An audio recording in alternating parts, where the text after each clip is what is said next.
Hello, everyone. Good afternoon, and thank you for coming. My name is Nancy Johnson. I'm the publisher of The Driftwood. It's my pleasure to welcome everyone on behalf of the Driftwood and the Salt Spring Forum. Let's begin our time together with an expression of gratitude to be gathered here on the unceded Coast Salish territories of the Hulkaminam and the Senchautan speaking peoples. Thank you. Be advised, this event is being filmed and will be available on the Driftwood and the Forum websites in the next couple of days. In addition, it'll be aired on the local community access TV station several times between April 23rd and April 26th. I believe this is channel 105 for most Rogers and cable viewers. It's a pleasure to introduce to you Valeska San Martin, a French immersion teacher here in our school district, as well as a Forum board member and our moderator tonight. And of course, everybody knows Gil Schuberg, editor of The Driftwood. She will be our timekeeper. And now the reason we're all here. Let's meet our candidates. From closest to me, Colin Plant, representative of the NDP.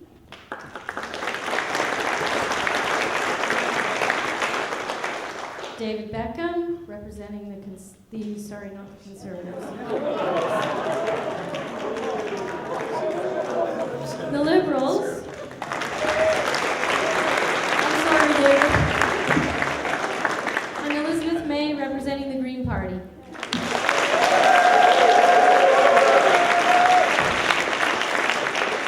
We received a notification at 10 o'clock this morning that Conservative candidate Kathy Allenstead has decided not to join us. Please join me in thanking the candidates who are here and have made time to be with us today.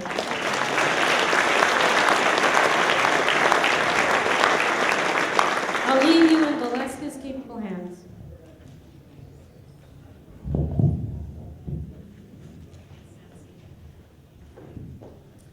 Good afternoon, and thank you for joining us for the candidates panel for the riding of Saanich Gulf Islands. We hope that today's panel will help you assess the candidates and their party platforms. The format for this afternoon is one that the candidates have agreed upon. Each panelist will begin with a 2-minute opening statement, followed by an opportunity for the audience to ask the candidates questions. To ensure that we cover as much content as possible, we kindly ask everyone to maintain a positive and respectful tone throughout the event. Please reserve your applause for the end of the evening. Just before we get started, we ask 3 things from our participating audience members this afternoon. First, before asking your question, please introduce yourself by stating your name. Next, limit yourself to 1 question. Please ensure it is concise and direct rather than a statement. Finally, kindly specify to whom your question is directed. If your question is addressed to all candidates, each will have 90 seconds to reply. If it is directed to a single candidate, they will have 90 seconds to respond, and following this response, the other candidates may comment briefly if they so wish. If you would like to ask a question, please form a line behind the microphone at the back of the room where you can see Richard standing. One final reminder, please make sure your phone is either off or on silent mode. May I please give a primer on the microphones? They are rock and roll microphones used for vocals on stage in high volume positions. You have to hold it like you're singing a rock song. Can I sing? The further away you get, even that was a bit far away. All right. You have to be right on it to make it sound good. In other words, Thank you. eat the mic. Eat the mic. Eat the mic. Got it. Thank you. All right. To get us underway, I will call on Colin Plant, NDP, to make opening remarks of 2 minutes. Colin, the floor is yours. I'm just going to pull that over if I can, just because I always find it appropriate to stand in front of friends and guests. Thank you to the person who's helping me. You're awesome. Anne McKay. Thank you, Ms. McKay. That's as far as I need. I just wanted to stand up and not be behind the table sitting. Good afternoon, everyone. My name is Colin Plant. I'm really proud to be here today. I want to thank the organizers and most importantly, all of you for participating in our democratic system. The most important thing is that we keep our democracy strong while we are under attack from the United States. I'd like to introduce myself a little bit in the opening statement, and I look forward to your questions. I was born in Salmon Arm, BC, and raised in the small town of Sicamous, BC, that you may or may not have ever heard of. You have, that's great. I grew up on a dairy farm, and at the age of 15, I moved to Central Saanich, and we had the largest dairy farm for Island Farms. I didn't want to work on the farm. I decided to become a teacher. And for 25 years, I've been teaching in the Saanich School District, working my way south from Parkland and North Saanich to Central Saanich and Stellies, and now I've taught at Claremont for the last 20 years. In addition to my role as a school teacher, I have been a Saanich counselor for 10 years.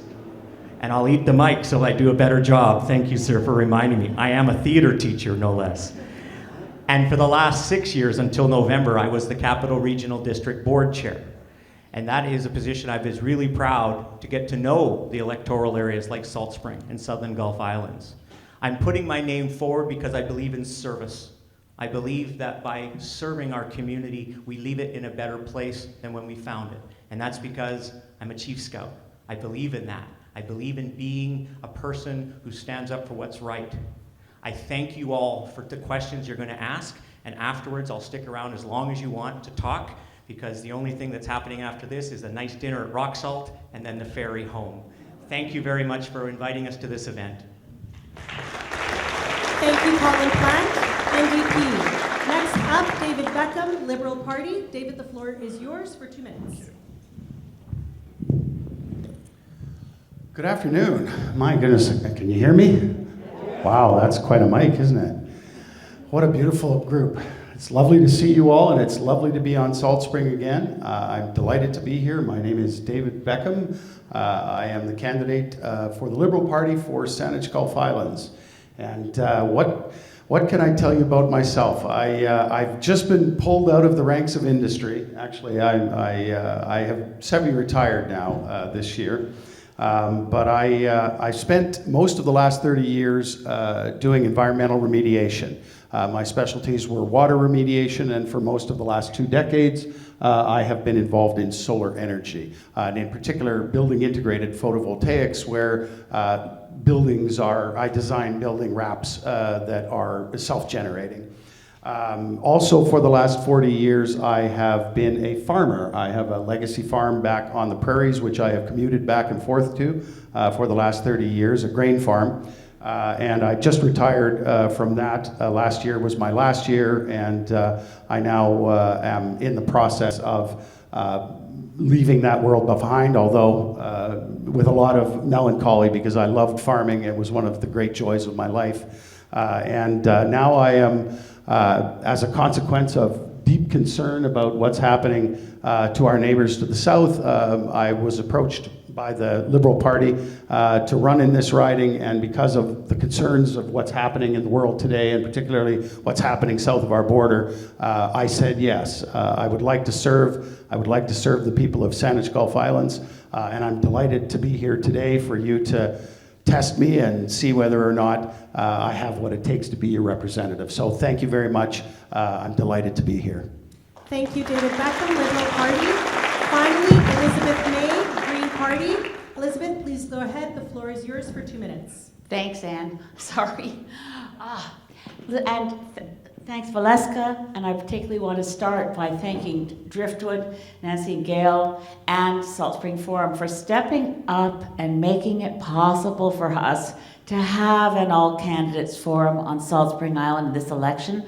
I know there was some doubt for a while, and I really appreciate the opportunity. I think whether it's because it's a snap election or what, we found that some of the traditional fora that we had as candidates aren't happening this year.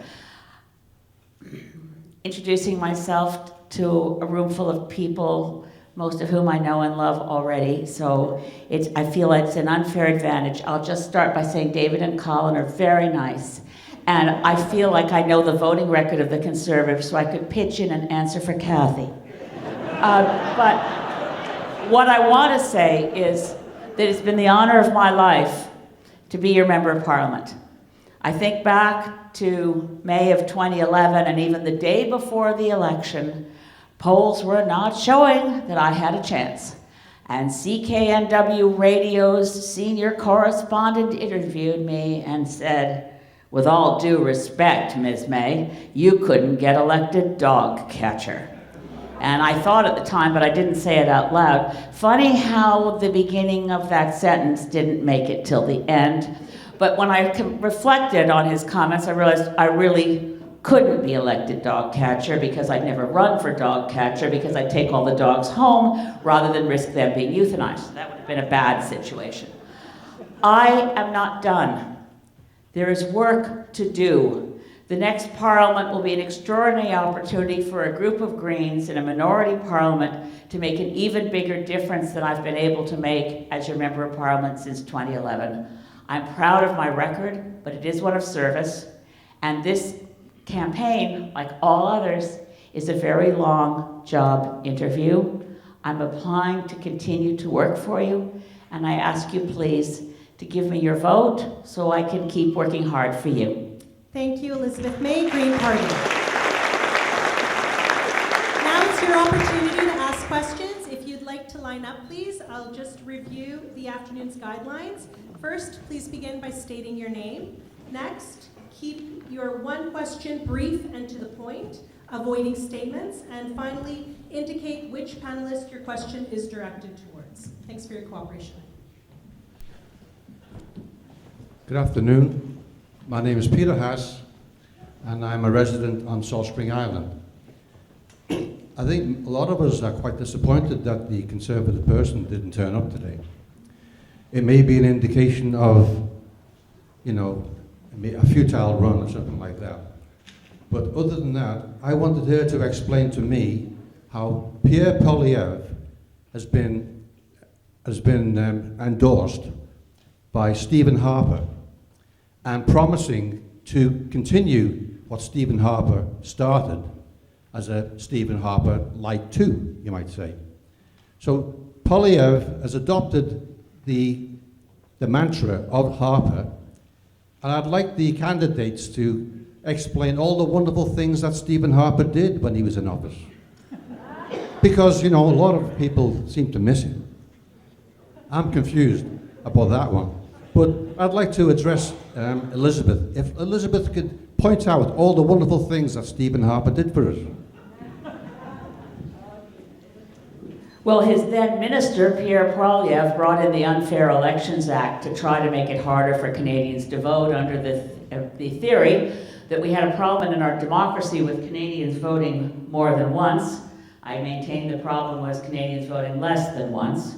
The reason we now have advanced polls Good Friday, Holy Saturday, Easter Sunday, and Easter Monday is changes that Pierre Poilievre made to the Elections Act, which I tried to fix. The omnibus budget bill in spring of 2012, C-38, got rid of 70 environmental laws in a bill of over 432 pages. My amendments took the House of Commons 24 hours nonstop to vote on. Not one of them passed. Stephen Harper got rid of our environmental assessment legislation. The Liberals never fixed that. Stephen Harper pulled us out of Kyoto. The Liberals never achieved the Kyoto targets. Anyway, Stephen Harper has endorsed Pierre Poilievre. There's really nothing more to say. Next question, please.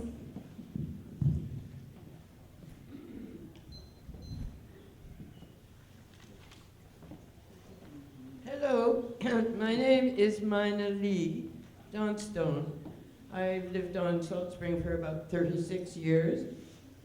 My question is, have any of you seen this research project, this document, which is the full cost of transportation in Canada, done by the federal government and the Department of Transport in 2005, and it analyzes all the aspects of transportation.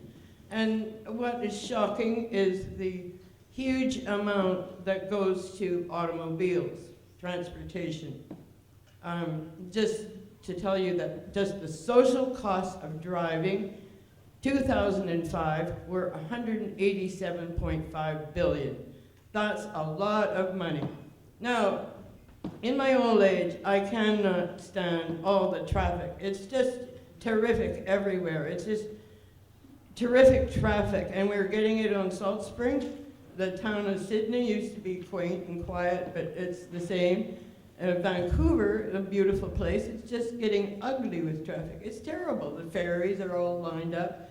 I want to know what you think about traffic, and I want to know, have you read this document? Thank you. We'll start with you, David.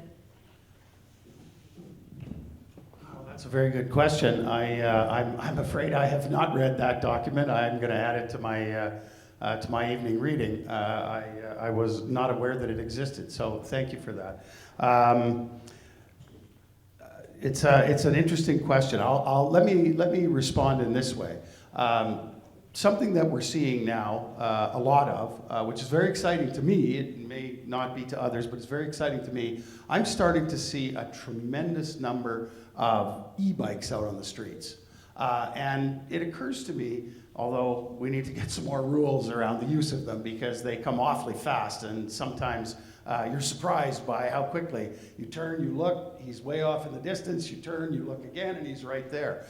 So it's a reason for us to be maybe thinking about putting some rules in place. But the wider issue in the background of that is that human beings are always looking for more efficient ways to get to different places. And this is an extraordinary revolution. Now it's possible not only for us to have electric vehicles, but we can also have electric bicycles that get us around in ways that we never used to be able to get around. I'm really optimistic about this. I think it takes cars off the road. I think it is a whole new way for people to transport themselves.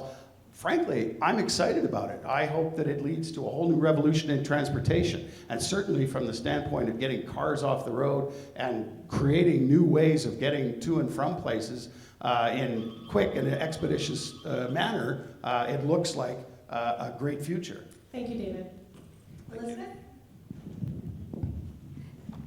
Thanks, Lee. I know how you feel about cars, and I'm embarrassed to confess to you I haven't read that report either. But I will tell you, Canada is the only country in the G7 with no transportation policy. We also have ignored the report on the missing and murdered Indigenous women and girls, where one of the recommendations and calls for action was an affordable, reliable, safe ground transportation system from one urban center, from one small village to the next. This country lost its bus service. Via Rail doesn't provide much service at all and is underfunded. And the reality of it is we have far too much a car-dependent country, which means if you don't have money, you can't get around, and people take airplanes to go within even cities within the single province. We need, and the Green Party platform commits to an affordable, reliable, ground transportation, low-carbon system so that we can, as Canadians, get from A to B without being dependent on a personal vehicle, whether EV or internal combustion engine. Obviously, EVs are better in terms of climate, but we can't have our whole urban landscape defined by what the car needs. It should be designed around what we need. Thank you, Elizabeth. Colin? Thank you for the question. It's a very important question as we face the climate emergency we're in.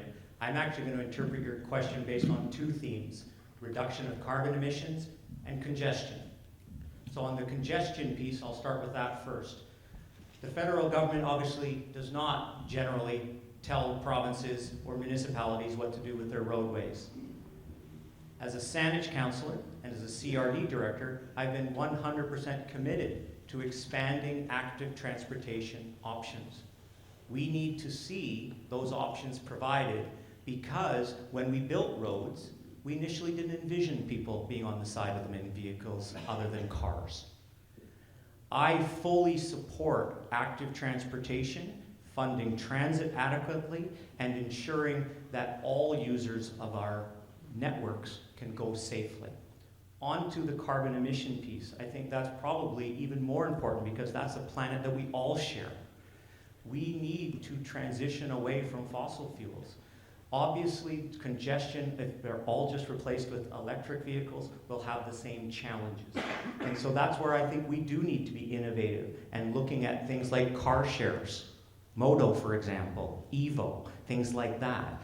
But I do also want to answer the question, which I always try and pride myself on doing. No, I have not read that document. If you would be willing to either share a copy with me or point me to it so I could read it. I'm a bit of a nerd. At night in bed, I don't read novels, I read policies. Thank you, David. Next question, please. Good afternoon. My name is Jim Erickson. I'm a resident of Salt Spring Island, and I'm stymied, and this question will go to everybody, but Elizabeth May probably knows the answer. How many Jaspers and how many Lyttons and how many Los Angeles cities do we need to see burn before we really start taking this climate situation seriously? All I keep hearing are little things, a little bit of this, a little bit of that, a little reduce carbon emissions, da-da-da-da-da. We need to face this serious death wish that we're on with this climate, and nobody seems to really acknowledge it. So my question to you is, what are you going to do to take this seriously? Because nobody is. Elizabeth May does, but she's not the powerhouse. So I wish the Conservative person was here, because I'd like to know what their plan is. Thank you. Thank you. Elizabeth, we'll begin with you. You have 90 seconds. Thanks. At the one meeting where Kathy Unstead showed up, she said she understood climate change, but she didn't like all the fear-mongering. I raised Jasper and Lytton, and I am asking the same question, Jim, what does it take? In 2005, after Hurricane Katrina, I thought, well, this will change everything. No one will ignore the climate emergency now. And yet, it's one day's headline, and the next day, I'll never forget June 18th, 2018, when Catherine McKenna was the Federal Minister of Environment, she put forward a motion that we were in a climate emergency. It passed that night. I was the only federal leader in the House because everybody else was in Toronto for the Raptors victory parade. But meanwhile, the very next day, that same parliament, that same Liberal government, voted to buy the Trans Mountain Pipeline. So I despair. I like these people. Most of them are really nice people. I mean, even, and in the Conservative ranks, there are people who understand the climate crisis, but they're silenced by their leader. All I can say, Jim, is it takes all of us. It takes people in an election to say, I'm casting my vote for Greens because it's the only way to communicate to the other parties that the public cares. Everyone's so busy looking at polls that say no one cares about climate. The families and friends of the 619 people who died in 4 days in the summer of 2021 in British Columbia, don't forget. The people who lost loved ones in the atmospheric rivers that fall, don't forget. I've got a few seconds left to say, we have no choice. Greens will always remain resolute, raise the issues, rely on the evidence, and not be fickle, holding our finger to the wind to see if climate action is popular this particular day. We owe it to our children and grandchildren to shut down fossil fuels. Thank you, Elizabeth. Colin? On that, we agree. And I'm not being funny, I mean that quite sincerely. The NDP also agrees we need to transition away from fossil fuels. I'm sorry, Mr. Valdi, I should do your lesson. I actually will not take the 90 seconds to answer this, because the answer is quite simple, and Elizabeth actually alluded to it. Stop electing two parties to lead the country who don't have a vision that is post-carbon. The reality is, and my team teases me because I say we ping-pong back and forth between Liberal and Conservative governments, thinking, why isn't it getting better? Well, the answer is because those two main parties have vested interests in the continuation of carbon extraction and carbon burning. That's why it's not changing. So we need proportional representation so that the Greens and NDP can work together and have a post-carbon future. Thank you, Colin. David? So I am going to disagree with my colleague, Colin, on that issue. First, let me say to you, I am 100% in agreement with you, 100%. Mark Carney is also 100% in agreement with you. And anybody who has had the opportunity to read his book will see his commitment to climate, will see his plan laid out there in black and white. And I said it this morning and I'll say it again. We need a moonshot.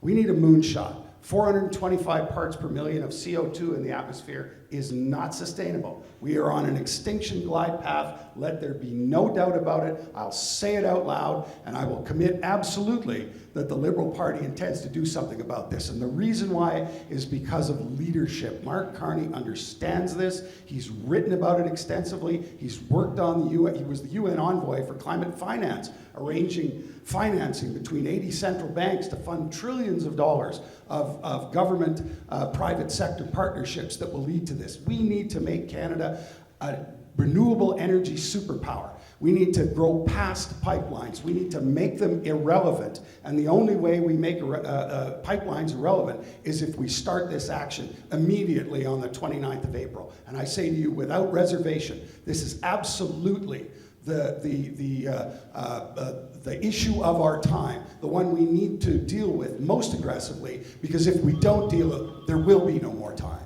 Thank you, David. Next question, please. My name is Brian Smallshaw.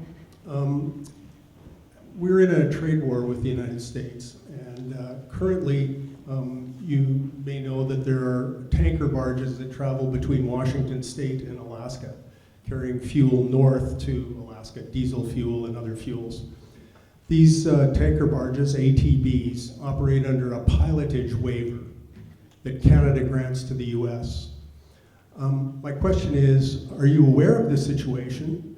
And if you are, would you and your party be prepared to revoke these pilotage waivers to American vessels transiting through the Inside Passage to Alaska?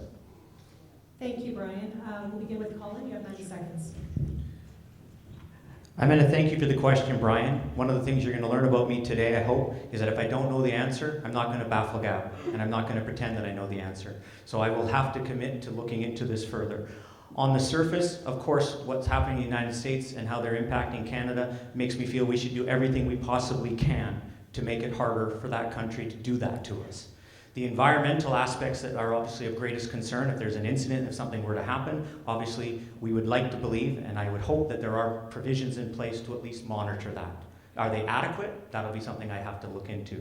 So my challenge though, even though we know that we need to stand up strong and respond to what's happening in the United States, I would have to learn more about what is currently operating before I would commit to supporting doing something as you've suggested. It doesn't mean I don't necessarily agree, but I'm not going to commit to something without fully knowing.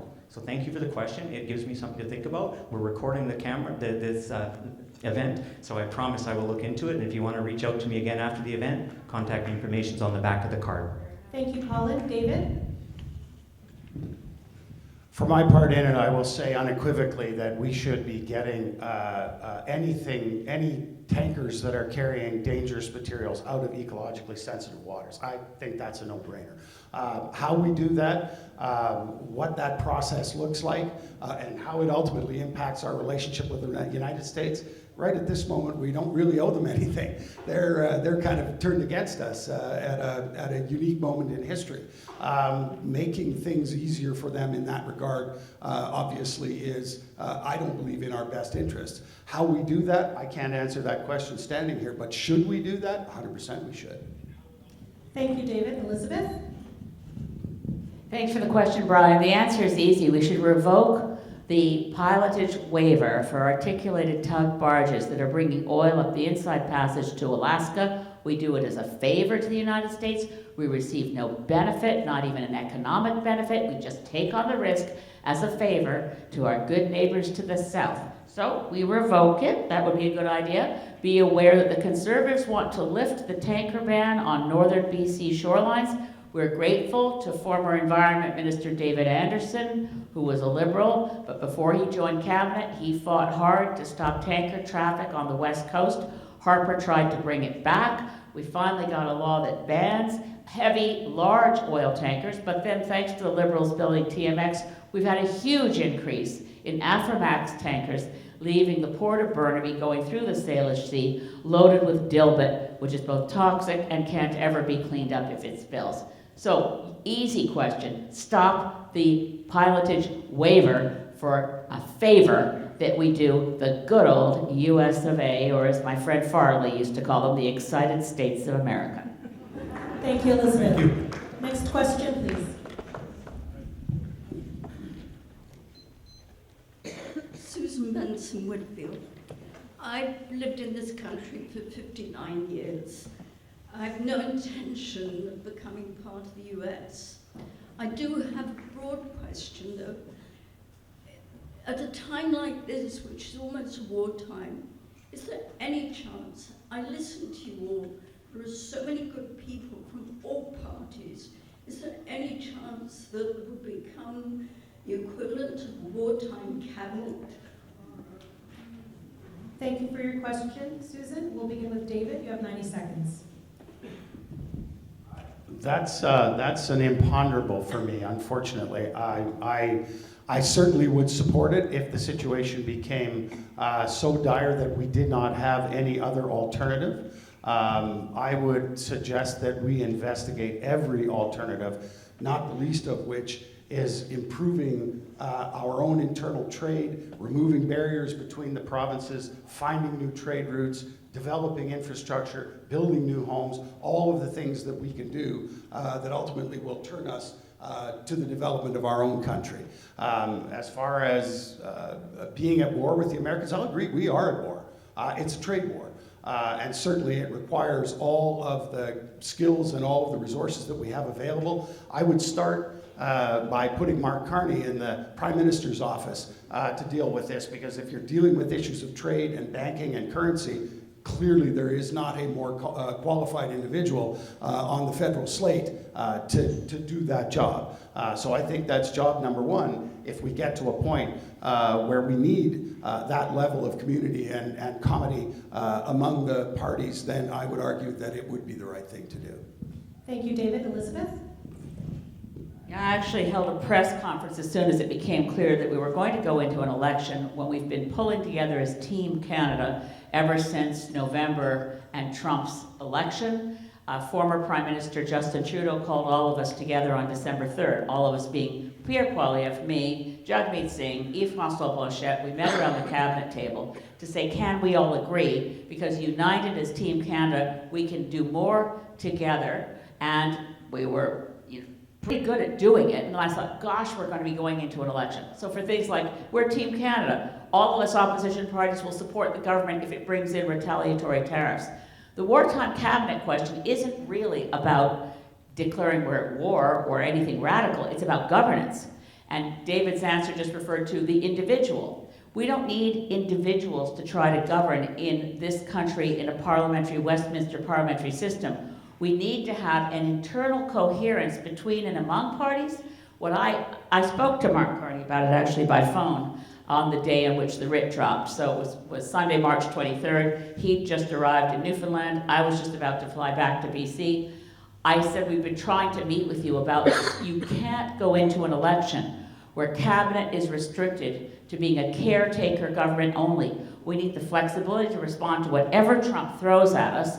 And you, as a newly anointed Liberal Prime Minister, it will be very difficult to hold the country together, to hold to the idea that we're Team Canada, if decisions are made without other parties being involved. I think I just did 1 minute and 30 seconds, but maybe I Thank took you, one. Elizabeth. I thought I had, sorry. Okay, he's thinking about it. Thank you, Elizabeth. Colin? Wouldn't it be nice if we could actually form a wartime-like cabinet right now, instead of having an election that is purely being called because the fortunes are in the favors of the Liberals? Ever since Mr. Carney has come into being the leader, there was an opportunity. He could have governed until October. That's when the next election was scheduled. He could have actually tried to govern and reached across party lines to work with others to do that. He hasn't. I don't say that it's not strategically clever. It perhaps is. But there was a choice. The choice could have been, let's bring everybody together. Let's try and pass some legislation to protect workers, to protect Canadian industry. So would I like to see that occur? Sure. But instead, we have an election. And like many Canadians, we weren't necessarily expecting it, but it's what we have now. And so if the NDP were in a position to work with another party, I think that would be an aversion of like a wartime cabinet, but I also would say we should reach across the table. And maybe I'm a little naive and think it should work better, but I also think that we need to work together better in Parliament, and I applaud that Elizabeth has called for that for years. Thank you, Colin. Next question, please.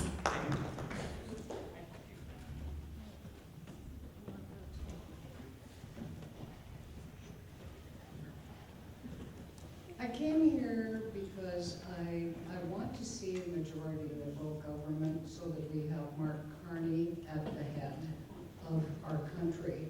I feel that he can represent us globally, and I think we're in a global crisis. Yes, we have a lot of global issues, but I think we also have to be able to solve the global crisis. I want Mark Carney. I've voted for Elizabeth May for the last however long you've been around, because I care very much about the environment. I'm very attracted to the fact that we have a David Beckham who is from the prairies, which can help to unite our country with trade barriers, etc. I'm very happy he's a farmer and interested in the environment. Unconflicted. What do? Elizabeth, in your little flyer, you said the Liberals do not need this riding. They might. Could I have just Elizabeth and David talk to me about that, please? Thank you for your question. Elizabeth, we'll start with you. You have 90 seconds. Thanks for the question. At the end of this election, given what we know about this riding, that it was a conservative riding with one interrupted term for Lynn Hunter, it's been a conservative riding for 20 years. They've got the ground game. It was conservative, reform, or alliance. When I defeated Gary Lunn, which I mentioned earlier, people didn't see coming, in every election since, the Conservatives have been second.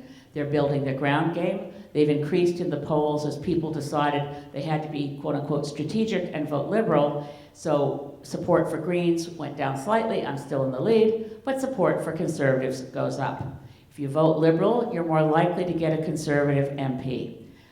My voice in Parliament is outsized. I don't know, it's hard to say, but the reality is people in Parliament of all parties respect me. I work well with others. That's why I was talking to Mark Carney on Election Day. I am not an opposition leader who squawks and screams and yells three-word rhyming slogans. I like finding solutions and working constructively with people, and if you give me a chance as your member of Parliament, I'll have more access to Mark Carney than any Liberal backbencher ever would. Thank you, Elizabeth. David? Thank you for the question. I appreciate it very much. This is a consequential election, and it is a close one. And the Liberal representation in this riding is strong. And there are a lot of people, a tremendous number of people, who are supporters of the Green Party, who have supported the Liberals in the past, and who wish to support Mark Carney. I mean, I'm hearing it every day at the doors, so I'm not going to mince words about it. The bottom line here is I believe in democracy. I believe that we make our choice based on who we want to support. This is a tight election. The numbers are tightening. It's getting closer. Is there a possibility that this riding might end up being a swing riding? Anything is possible. This is an election. It's a huge country. There's diverse opinions all across it. Ultimately, at the end of the day, if everybody votes their conscience, we will have a government at the end of it. It will be Liberal or it will be Conservative. But ultimately, my goal in this is to take Saanich Gulf Islands, whether there have been Liberal voters in the past or whether or not there have been Conservative voters in the past. My goal is simple. I want to take Saanich Gulf Islands to the governing side of the House. I do not want Saanich Gulf Islands to return to the opposition. It's really that simple. And that's all up to you. That's not up to me. That's not my choice. My choice is to be here to represent the Liberal Party, and the Liberal Party chooses to have me here. Your choice is the one that will decide. Thank you, David. Next question, please.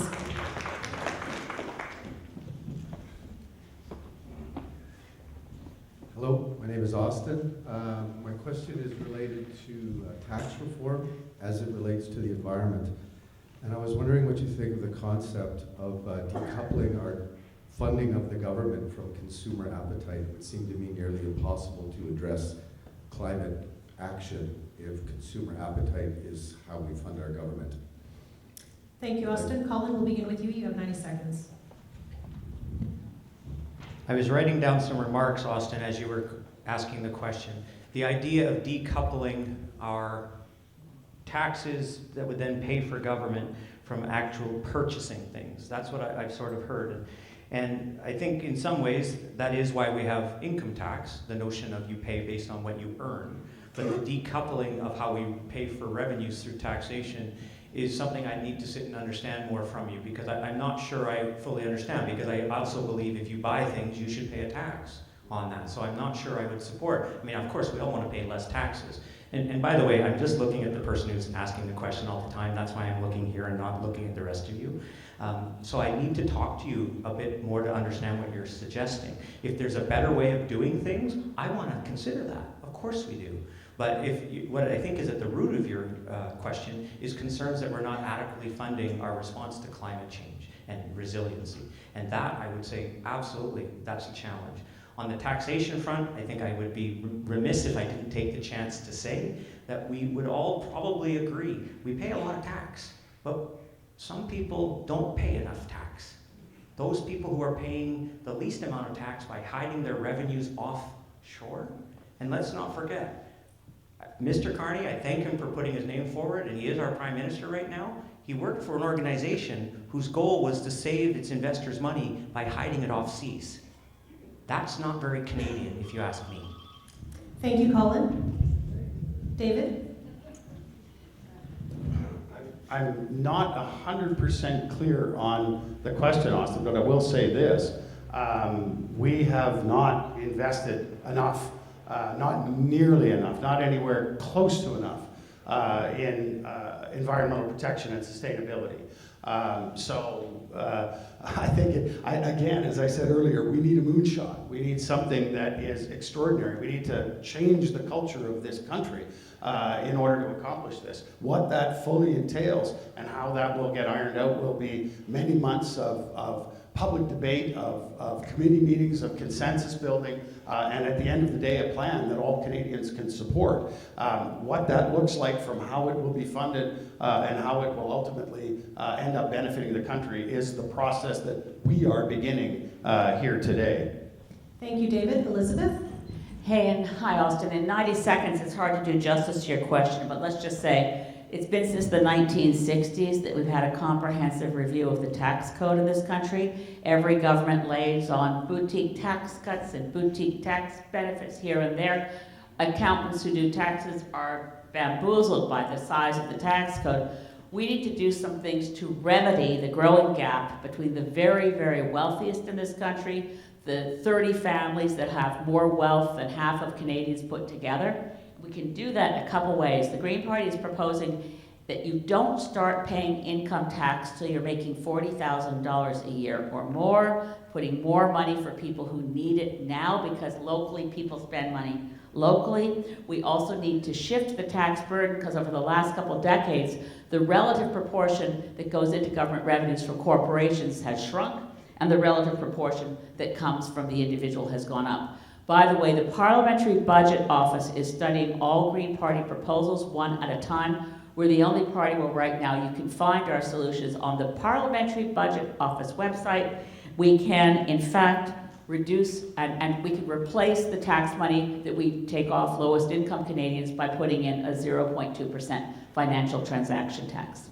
Thank you, Elizabeth. Next question, please. Hello, I'm Emil Dreihaupt. I'm an exchange student from Germany. And in Germany, there is in the moment a far-right party that gained a lot of new people through sadly really good social media work, you have to say, and they also changed the positions of the other parties a lot more to the right. And so my question would be, do you and your parties have a concept and see the importance of a good social media use to get especially also younger people to vote and to not vote white extremists like it happened in the US and in Germany. Thank you for your question. David, you've got 90 seconds. Well, I have to say honestly, social media has become an open sewer. I'm sorry, it is filled with all kinds of extremist language. There is a very strong and compelling argument here for us to have a serious conversation as a country about how we try to bring this to heel, because there is a handful of tech companies run by billionaires who are controlling the conversation right now. They're filling the zone with nonsense and with disinformation and with propaganda and with hate and rage and bitterness and turning people against one another. Part of one of our missing members here today is associated with that. The Conservative Party has been using extremely underhanded tactics throughout social media, or using social media to try to undermine campaigns. So I want to say 100% from my heart that we need to do something about this. We need a conversation as a country, and we need to come up with some rules that stops poisoning our dialogue, stops polluting us with hate and rage, and brings us back to civil dialogue and civil discourse, which is what this country was based on. Thank you, David. Elizabeth? Just want to say how thrilling it is always to have international students on Salt Spring Island. It brings a lot. I probably won't be able to answer your question properly because I've decided to tell you that it was a global German Greens convention, and a young man I knew from Salt Spring said, "I remember me, I used to live with Bob Mackay, I'm here now," and he was taking my picture because he was doing some freelance work for the German Greens. It's a terrible situation, terrifying. We're doing our best to advocate that we deal with social media by eliminating the word platform as a legal term. You're publishers, you get the same laws as publishers, and then if you commit libel or slander, you get sued, and so does the person who wrote the letter to the editor or posted it in your publishing space. Thank you, Elizabeth. Colin? I echo my colleagues' comments about how wonderful it is international students are here. My family has hosted international students while they've been on exchanges, so bravo to you. What a story you're going to be able to tell about today. Social media is both wonderful and horrible, and really it's wonderful because I saw my friends from my high school grad class that I hadn't seen in 25 years, but it's really now become horrible. And I would suggest that we actually need to hold them accountable. These companies do not have the right to promote hatred. People who exist anonymously behind these platforms should not be able to do so. So I'm going to suggest that we should have a bit of a review of what could be done to regulate better. I'm a school teacher by day, and I can tell you that social media has led to greater anxiety and fear and concern in my school. The problem is, though, we do need young people to participate.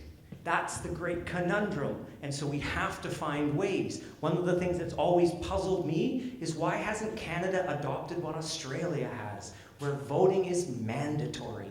And so I don't have all the answers. I wish social media was a better place like it used to be, but I think the government has a role to play. Thank you, Colin. Next question, please. Hey,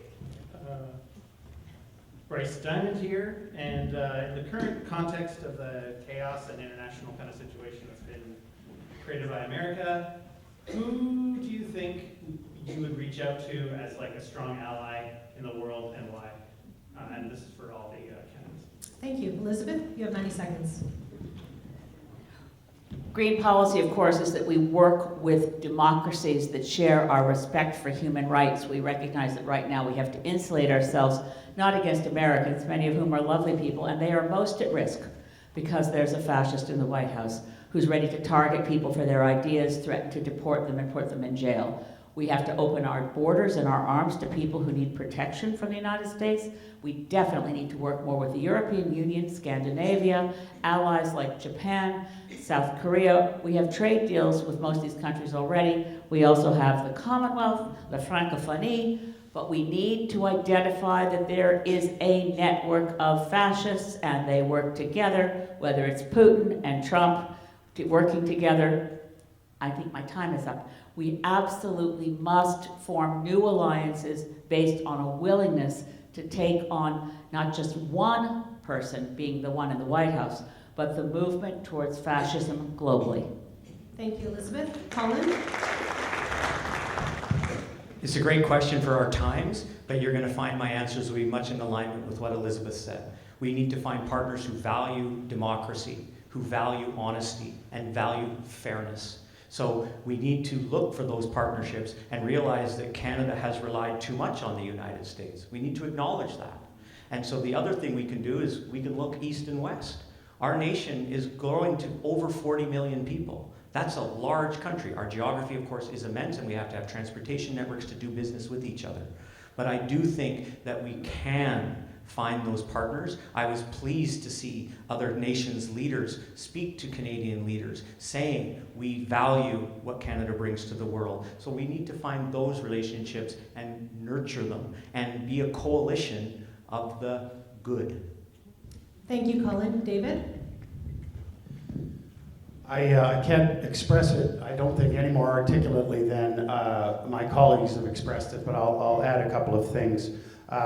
Certainly we have been on a sugar high now for 80 years as a consequence of our relationship with the United States.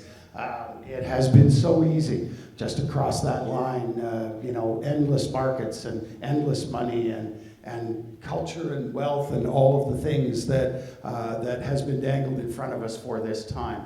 But I think I want to express the Prime Minister's feelings about this. We need to grow up. We need to start looking inward towards ourselves. We need to benefit more from the regions of this country. But I will say this, if we're looking for new relationships, I think Mark Carney is the man to do that, because this is somebody who has every leader in the world, every major banking leader in the world, every major business leader in the world on his Rolodex. If there's anybody who can help us find new markets, this is not to take away from the Commonwealth, the Francophonie, the ASEAN countries. There's a tremendous number of countries that we could be doing business with. It's simply a question of opening those doors, sending in our trade representatives, finding out what those countries need that we can supply, and begin the process of developing that. And that simply is to counter the fact that it used to be so easy to simply go across the line. Not so easy anymore. Thank you, David. Next question, please.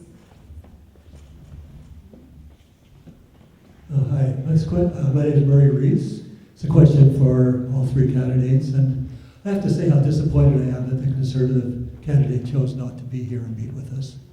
But that being the case, what specific steps would your party take to work with very different premiers to fix Canada's broken healthcare system?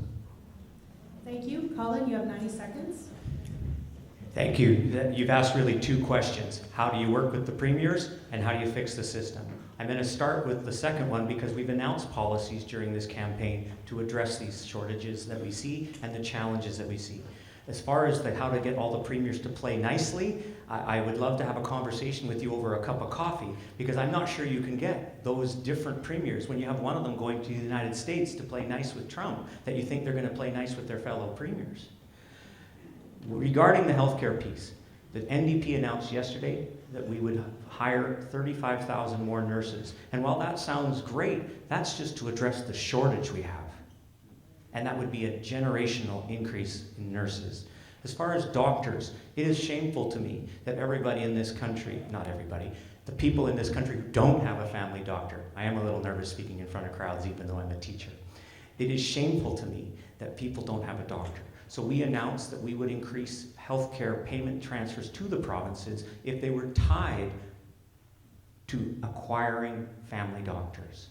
As far as having people get into the room and have the discussion. I think the reality is you have to find shared values, and you then have to make strategic deals. And we are seeing that across the country now, Prince Edward Island was first, now British Columbia signing on to pharmacare. You have to incentivize the provinces to work with the federal government, and that is a careful dance done based with respect and looking for commonalities. Thank you for the question, and I do want to have coffee. Thank you, Colin. David? I think it's time for us to embrace the fact that our healthcare system is antiquated. It started 60 odd years ago, or was it brought to life 60 odd years ago in a different time, under different circumstances. And I think at this point along the way, I mean, listen, there are a lot of fixes that we're looking at. Improving certification for doctors to prevent, GPs from driving cabs while they're waiting for their certifications. We're looking at investing more money in training. We're looking at bringing more nurses into the system. All of these things are necessary steps that have to be taken. But what we're looking for here is a larger fix. There are all kinds of economies of scale that can be brought, and all kinds of technologies that can be brought to streamline this system, make it better, make it more efficient, and put rules in place that forces the provinces to deal with the funding, or to spend the funding that they get from the federal government in a way that is actually for healthcare and not just be dropping it into general revenue. So there are a whole lot of issues that we need to crack open on this. This is going to be one of the key issues for the Carney government. I myself went 10 years here before I finally got a family doctor, so it's very close to my heart and something that I definitely want to invest a lot of time and energy in. Thank you, David. Elizabeth? Thanks. The crux of so many problems and failures in this country over many years is the failure of provincial governments to work well with the federal government. It's always boggled my mind that the European Union, 27 separate nation states with 23 official languages, does a better job coordinating. They have an east, west, north, south electricity grid. We don't. They figured out how to have a climate plan so that the EU is now 45% below 1990 greenhouse gas emissions levels, while we're still above 1990 levels.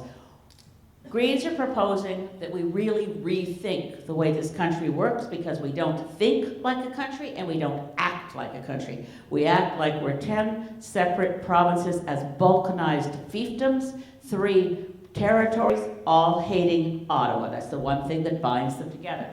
In Australia, where they have a state system not unlike our provinces, they created something called the Council of Australian Governments. And at the table is the federal government, the state governments, and local municipalities that play a huge role in this country and get treated like bad children.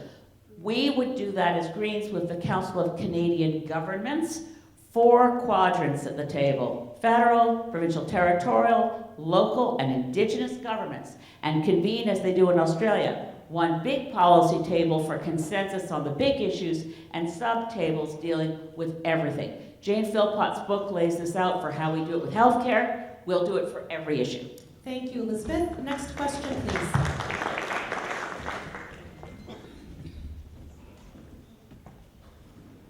My name is Theron Gower, and I would, like many people here, I think I would feel that people have a hard time deciding to vote for their conscience because we have a first past the post electoral system that forces people to vote against what they don't want rather than in favor of what they do want. And I would really love everybody to be able to vote in favor of what they do want.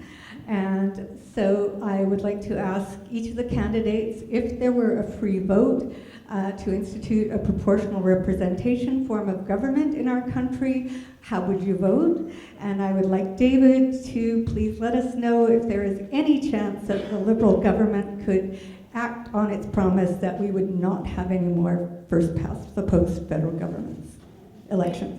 Thank you for your question. David, we'll start with you.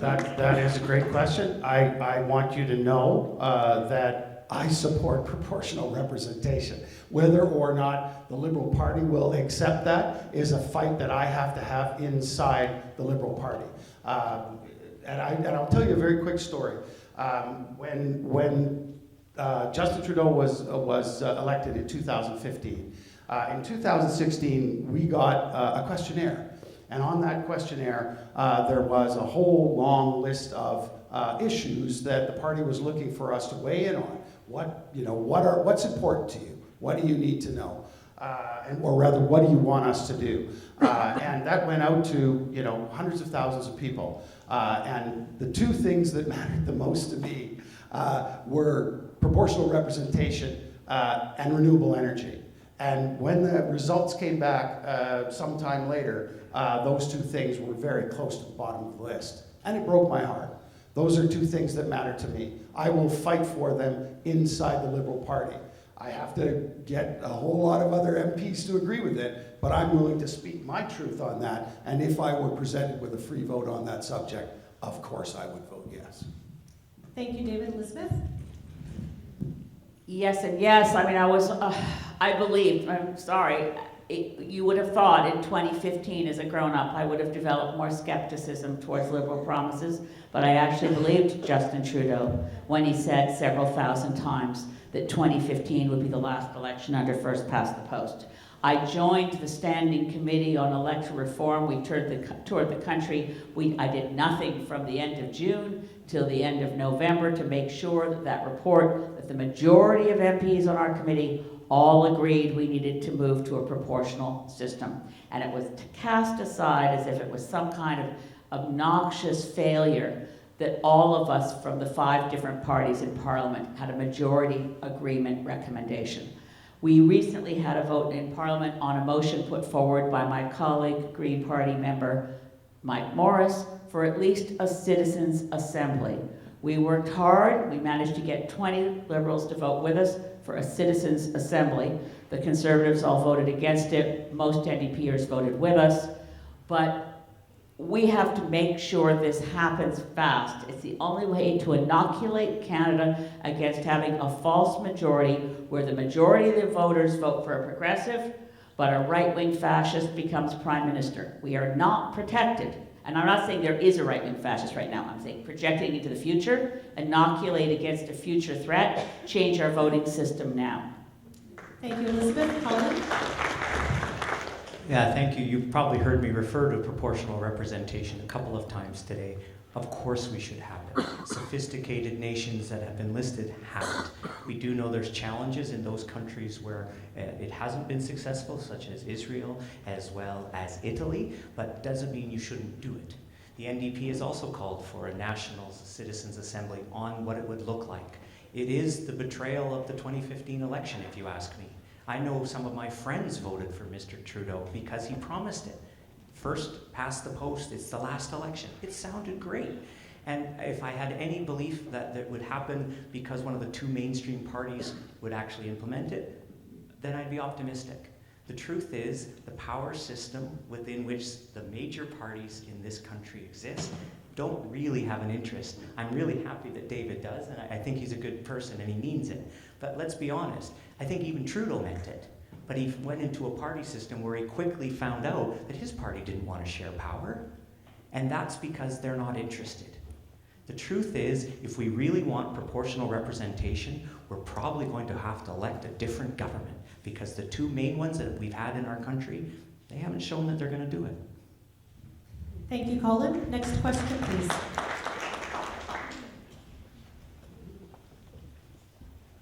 Hi, good day, everyone. My name is Padra.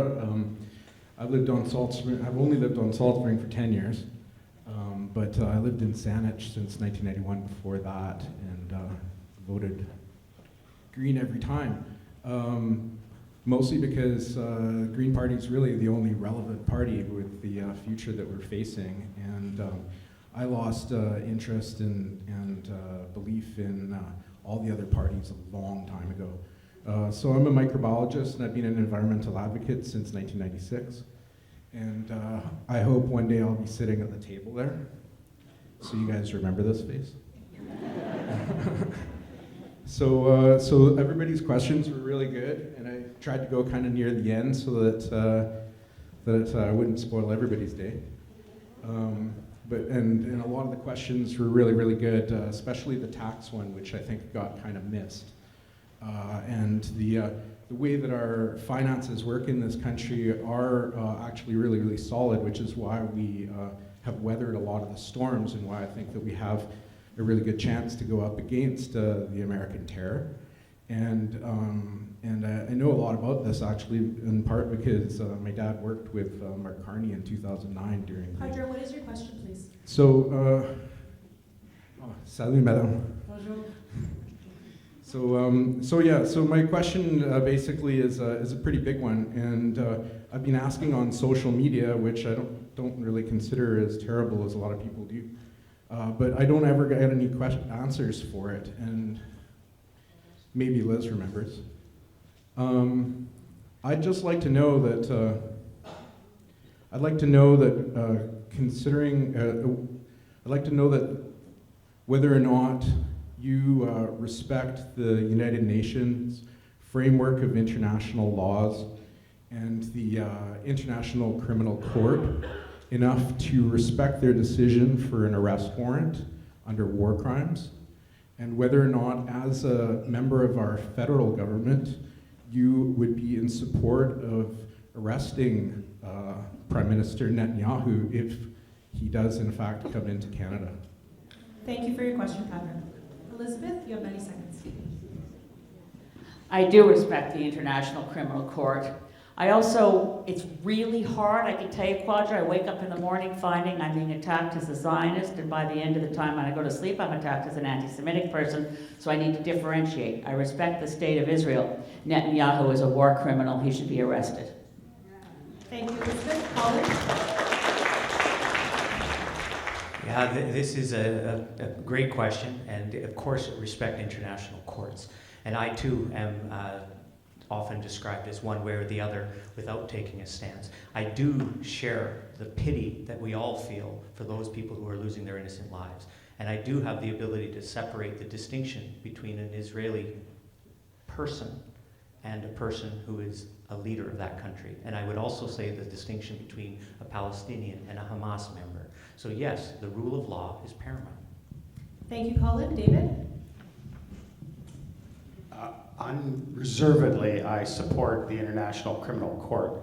To be honest with you, I am not sure that I fully understand or can speak to the issue or of whether or not the Canadian government is in agreement with arresting Bibi Netanyahu. But I will say this, I am troubled, deeply troubled by what's gone on there. And it's a very, very delicate subject. It's one that we have to walk such a tightrope on, and for that I'm sorry.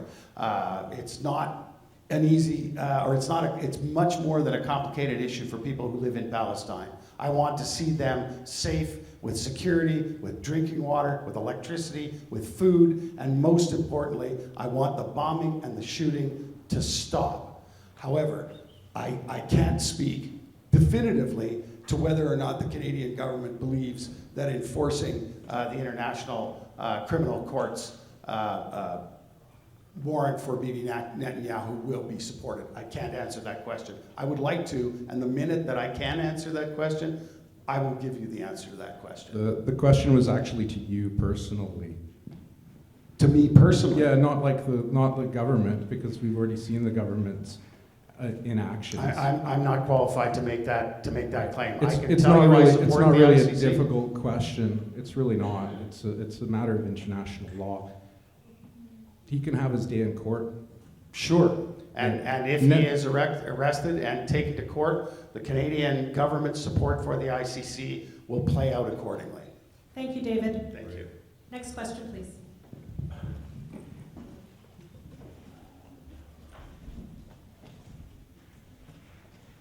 Hi, I have two questions. The first one is social media. When are we going to be allowed to have real news to be able to be posted on social media? Because right now, a lot of times we get fake news, we have newspapers, we have legitimate stuff, but we're not allowed to post it. The second question is about capital gains tax. There was talk about it going from 50% to 2/3. And I'm wondering, like, I'm a small-time market trader. That takes away a lot. I can't get ahead if they're gonna tax the crap out of me. So I'd like to know all of your positions on the social media news as well as the capital gains potential increase. Thank you for your question. Colin, you have 90 seconds. Okay, 2 questions. Number 1, the reason why we're not seeing these on our streams is because they're not actually paying the journalists who are writing that. Social media companies are not paying their fair share to then put that on their platforms. So that would be my comment. I see you're coming back to rebut me. I'm not sure if that's how it's going to work today. The second piece is regarding capital gains. And I would say Mr. Carney has been very smart. If he wanted to eliminate the potential for the Conservatives to get elected, what did he do? He axed the tax. What else did he do? He said he would roll back the capital gains increase that his party initially had agreed to. Our party does not believe that the capital gains tax should have been reduced as a promise, because we believe that those people who have excess wealth, we're not talking middle class, we're not talking small business owners, we're talking people who are selling houses and making millions of dollars, people who own luxury yachts, airplanes. That's who we're going after. Now, I do acknowledge the capital gains increase was hugely problematic for certain professionals who had their practices, such as doctors, tied up and were going to be largely impacted by it. And that's because it was brought out clunkily. It was brought out in a way that wasn't supportable. So, thank you for the questions, and if you want to talk more about the social media on our streams, perhaps we can talk afterwards, because I don't think it is a back and forth. I'm sorry. Thank you, Colin. David? I think that news in social media should be, if we could confidently know that it was news, that the information that's coming to us through those channels is not disinformation and ultimately, again, hate and rage baiting. So would it be appropriate to get social media through, or rather to get news through social media if it were legitimate news, and if the quote-unquote platforms who are supporting it are being honest brokers in their distribution of that information, then of course I would support it. I'm not sure that Meta has been an honest broker in that regard, so I would challenge that issue. As far as the capital gains tax is concerned, I believe we've already announced that it's going to be rolled back. I don't think that it's going to go to 2/3. I believe it will remain at 50%. Thank you, David. Elizabeth? Thanks for excellent questions. I want to repeat again the solution. We passionately believe as Greens that we have let these social media predatory foreign corporations rip us off, undermine traditional journalism, taking away the lifeblood for most local newspapers across this country, where classified ads paid for the newspaper coming to our doorstep. We've lost community paper after community paper as Kijiji and Facebook and other social media platforms replaced classified ads. They are not platforms, they are publishers. They get away with murder, they don't pay taxes in our community, and on top of that, they run algorithms to create rage farming to further divide our societies. As part of your other part of your question, we really need to reform the tax system. I mentioned the Parliamentary Budget Office reviewing what Greens are putting forward. We can pay for our programs. For example, 0.2% financial transaction tax, what used to be called the Tobin tax, will yield $54 billion a year for Canadians, replacing the need to put income tax on people earning $40,000 a year or less. Our wealth tax review has now been posted on the PBO website as well. There are sources for revenue for government, so that removing tax for those who can afford it the least does not mean cut social programs. It means expanding right now, because people need support. Thank you, Elizabeth. Next question, please.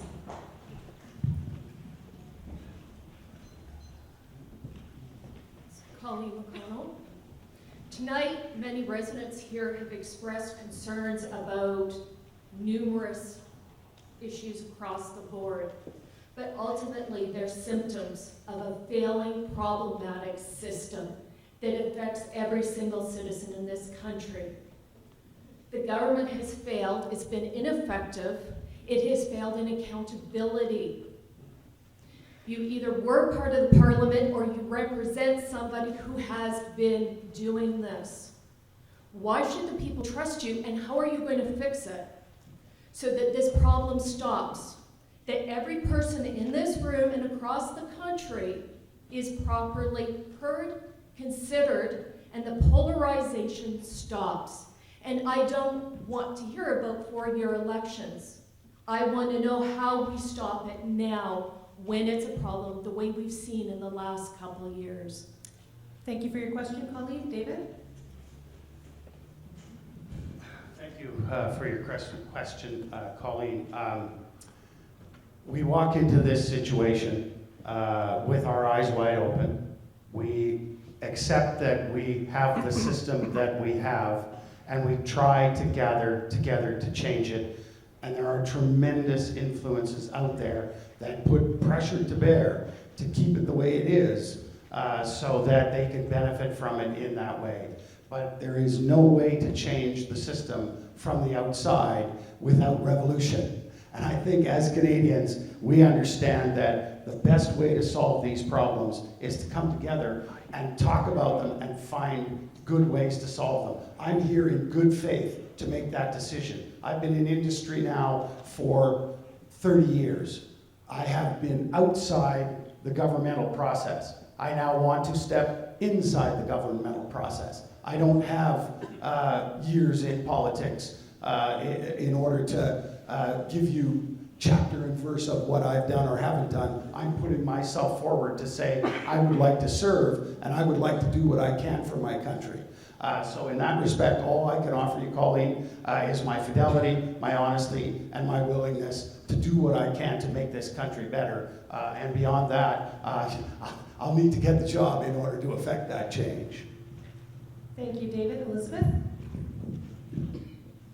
Yeah, sometimes I reflect back on when I was first elected and defeated a sitting member of Stephen Harper's cabinet, Gary Lund, and the next day one of CBC's bright reporters, I really like her a lot, she said, well, the Greens would be happy Elizabeth May got elected, but no one will ever hear from her again, because one MP can't do anything. The next year I was elected by my peers, other MPs, as Parliamentarian of the Year, because I was the only one who really fought Stephen Harper's omnibus budget bill destroying all our environmental laws. I have to say, Colleen, I haven't achieved everything I've tried to do by any means, but one MP can do a lot when you're not controlled top-down by a party system that says you represent your leader, you say what the leader wants you to say, you vote the way you're told. I'm here, I work hard for every single constituent who walks through the door of my office and needs help fighting against the government, and I work hard to get system change. In a parliamentary system, in a minority parliament, we can make really large changes. I sense we're at a hinge moment in history for Canada, for the planet, and I'm actually hopeful. Give me another chance. I've accomplished a lot of things no one thought I could. I can do more. Thank you, Elizabeth. Colin? Thank you for your question. I do sense a frustration, if not even rage, behind your question, and I empathize. However, I've come to learn as a public official, I have to be thoughtful, listen, and distill, and then speak. I'm going to be honest, this isn't going to be fixed in 4 years. It's just not. I wish it could be. I really do. I'm scared. I have 4 adult children myself. None of them own a place. They all rent. They pay insane rents. I know that education is becoming more and more expensive, so people can't even get into education. And then what chance do they have for a prosperous future? I mean, there's nothing wrong with all work. All work is noble. But we know education is tied. So we are at a time in history, and the time is to elect a new government. It is not to just expect new results from the same old. Let's recall, even though Mr. Carney has come in and there's a lot of excitement of who he is, the rest of the party is exactly the same. They are not going to radically change. And as a municipal official, I can tell you, cuts don't lead to better outcomes. That's what the Conservatives are offering. The NDP have shown, look at the last Parliament, please, the incredible achievements of farmer care, dental care, anti-scab legislation, $10 a day daycare, supporting a national lunch program. These are things that you got with 7% of Parliament. 25 NDP MPs made a difference. Your vote matters. Thank you, Colin. Our final question of the evening, please. My name's Jerry Alton. I've been a Salt Spring Islander for 40 plus years. My question is, and it may be overlapped with some other questions that were asked, but I want more detail. What are your individual campaigns and your party doing right now to combat online misinformation, disinformation, outright lies that we are being bombarded with, other than here, because we all look around and see a lot of gray hair, to get to the younger voter? Thank you for your question, Jerry. Elizabeth, you have 90 seconds. Thanks, Terry. I try to post videos. Sometimes I have fun with them, like, hey, we're never going to be the 51st state, but Donald, we got a deal for you. We'll take all those states you don't want. Then we'll take Bernie Sanders off your hands. I also post videos to say things like, Trump doesn't understand tariffs. He doesn't understand trade deficits. I try to post informational videos that are short and snappy. And yes, I don't know how to do it, but young people on my team put them on TikTok. And we also try to identify, this is a pile of lies, in case you were wondering. Thank you, Elizabeth. Colin? I am fortunate enough to be around young people all the time as a school teacher, so I'm familiar with these social media genres and platforms, and they are problematic. But you can stand up for what you believe in and speak truth. Russian bots are attacking all of us as we speak, probably, and it's just unacceptable. It's not appropriate. But the answer is not simply to run away, or, if you don't mind my attempt at humor, not show up. You show up. You stand up for what you believe in, and you don't be a bystander.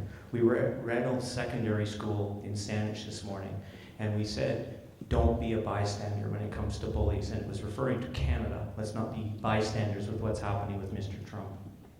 The challenge with online disinformation, we would hold these companies responsible. We would actually require them to be under Canadian jurisdiction if they wanted to operate in Canada. We have the ability to pass laws. I think our country might be better without them, to be perfectly honest.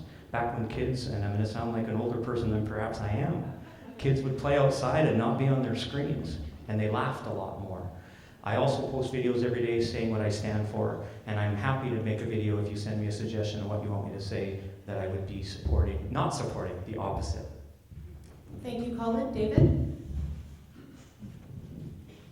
I think it starts with us, actually, and I think this is something that is very important to say. Politics has become plagued with disinformation and misinformation, and for my part in it. So you ask what our campaigns are doing. It begins on our end by simply embracing the truth of what we're doing here. We bring our policies to the table. We bring ourselves to the table.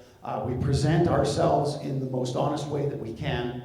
And we leave it then to you to decide which of us is most suitable for this job. For my part in it, there has been a moratorium from the very beginning. At the beginning there was talk about what we in the political industry referred to as Oppo, which was a new truth for me, as something that I needed to learn something about. And I was kind of astonished that it's not just about the ideas that you put out and your own fidelity and your own honesty, but it's how you undermine your opponents. And I do believe, in fact, I'm going to say this honestly and truthfully, I do believe that the people who are sitting on this stage with me share that opinion, that we don't engage in that kind of undermining and that kind of backwards activities that is designed to undermine our opponents. We start with the best conversation or the best argument and let you decide. Thank you, David. I'd like to thank everyone for their questions. Now we will proceed with each candidate's 2-minute closing statement in reverse order. So I will call on Elizabeth May from the Green Party to make closing remarks in 2 minutes. Elizabeth, the floor is yours. Again, I want to thank all the organizers and everybody who's here today. This is a terrific forum. I wish I had more than 2 minutes. I've been keeping a list of what I think are issues you care about that didn't come up. So I want to say, in terms of misinformation and where you go for your news, we need to fully fund and refund the CBC so that coast to coast we have journalism with no commercials, and we make sure that CBC bulletin board where Canadians can post things they want to share. We must not be dependent on malignant oligarchs like Mark Zuckerberg and Elon Musk for our communication with each other at the community level. We also think that we should follow the Australian model and eliminate access to social media devices, the handheld corruptors of your soul, and no one should be having them 16 years and under. It's a hard policy to talk about out loud, but I think it's absolutely essential.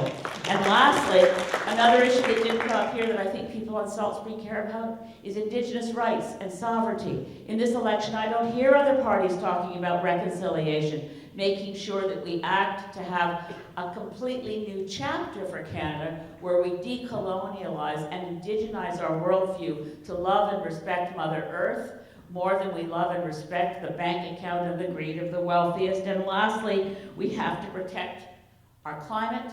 That did come up. We have to ensure that we stand up as Canadians and turn away from addiction to fossil fuels, because the solutions are right in front of us and they are affordable.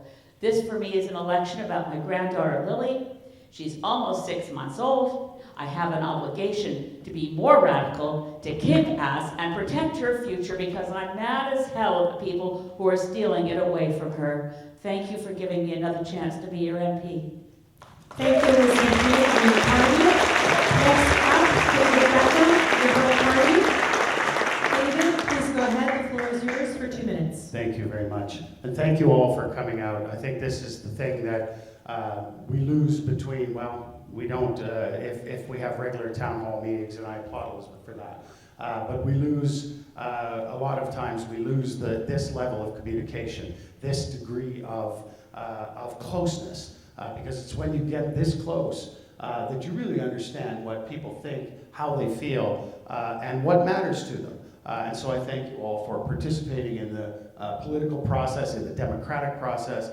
It's hard, and certainly in today's environment, with all of the madness and the nonsense, it's an island of sanity for us to all come here and have measured conversations, try to arrive at some consensus about what we believe, and hopefully take action on that. This has been the honor of my life to tell you this run. I really want you to know that. I have been in business most of my life. I've always dreamed about doing this because I've always at some point in my life wanted to serve.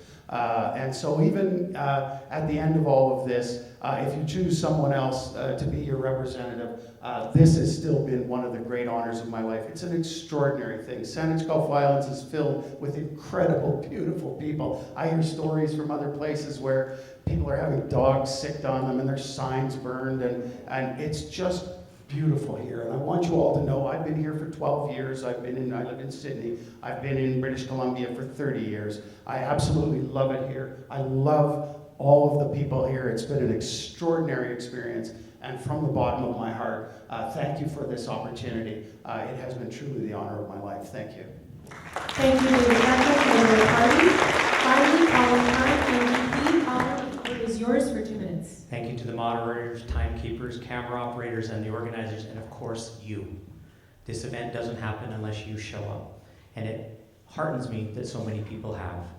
The challenge, of course, is that we know so many people aren't engaged. So please, go home and tell your friends and neighbors you were here tonight. Tell them all to vote. Tell them that you saw these 3 people, and tell them what you thought of all 3 of us. I'm going to offer that if you vote for me, you're voting for a person who has a demonstrated record of serving the community. I'm not suggesting others don't as well, but I've done it for 10 years, and I would love to do it. I've got so much energy and passion for this country. I also believe that the NDP is the party that truly could make a difference in this next parliament. If you recommend and elect enough NDP MPs across this country, we'll work across the table to get results. The last parliament is an example. The Liberals have talked about pharmacare for a long time, but until the coalition happened, or the supply and confidence agreement, it didn't happen. My belief is that this country needs a course direction change. And you're not going to get that by voting for the same people over and over again. I have nothing but admiration for the people who live in this community, who serve on commissions, volunteers for nonprofits, etc. And I thank you for your service to the community. Service matters, and it would be an honor to be your Member of Parliament for Saanich Gulf Islands. And thank you for coming. Thank you, Colin. Best of luck on April 28th. Just a few reminders. Advanced polling is available at GISS on April 18th, 19th, 20th, and 21st. The polling station will be open from 9 a.m. until 9 p.m. Election day is April 28th. You can vote at Fernwood Elementary School, Community Gospel Chapel, Gulf Island Secondary School, Fulford Elementary School, and polling stations are open from 7 a.m. to 7 p.m. A video of this evening will be available on the Driftwood and the Salt Spring Forum website starting this Friday. And the candidates will be available briefly after the event. However, we need to clear the hall for the floor hockey teams as soon as possible. So if you'd like to chat, we would appreciate you moving the conversation outside. Finally, we extend our gratitude to all of you. Thank you for joining us this afternoon.